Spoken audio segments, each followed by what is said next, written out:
After Islamic State fighters routed the Iraqi army last summer, the world realized the growing threat of ISIS. Its terror spread from Syria and Iraq to Libya and other parts of Africa, where Nigeria's Boko Haram recently pledged its allegiance. Add to this reports of operations in Pakistan and Afghanistan, and now the ISIS influence is reaching as far away as Southeast Asia. Islamic extremists want to control this area of the southern Philippines, and even though ISIS has yet to accept them into their organization, the MILF and the Islamic State have shared ideology. That includes destroying churches, kidnapping and killing Christians. Just ask missionary Pastor Daniel.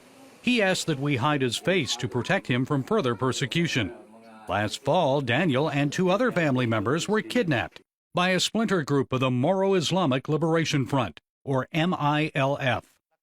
When the 2 men captured me, I had a towel around my neck.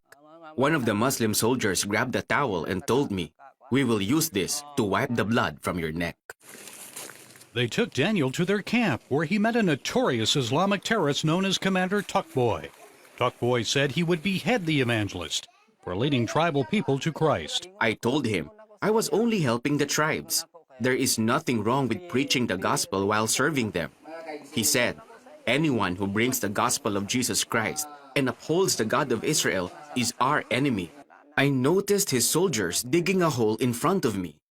I heard one ask, "Do you think he will fit in this?" So I knew the grave was for me. This was it. This was my time for death. And Pastor Daniel says Commander Tukboy revealed his true identity. Tukboy asked, "Do you know me? I'm the leader of ISIS in the Mindanao Islands. The Philippine government has been hunting me for a long time." Then he showed me the ISIS flag hanging in the camp. I also saw documents that had an ISIS flag on the letterhead. Daniel's family and friends prayed as the ordeal continued. Daniel's 10-year-old daughter, Carol, was among them. She tearfully told us she trusted God to deliver her father from death. We prayed John 15:7 for Papa. If you remain in me and my words in you, ask whatever you want and it will be done for you. The next morning, Commander Tukboy received an urgent phone call. Tukboy handed me the cell phone. A big voice on the other end asked, "Are you Pastor Daniel?" I said yes. He said, "Do you know today is the date of your death?" I replied, "Yes. If Jesus Christ wills it, today is my day." Then he said, "You are lucky. We are sparing your life. You are not going to die today." Daniel returned home with a warning. Stop evangelizing tribal people. Daniel now lives in another part of Mindanao. Foreign Ministry spokesman Charles Jose says the kidnapping does not mean ISIS is gaining a foothold in southern Philippines. We're not exactly convinced that they're really IS. Maybe they're just jumping on the bandwagon.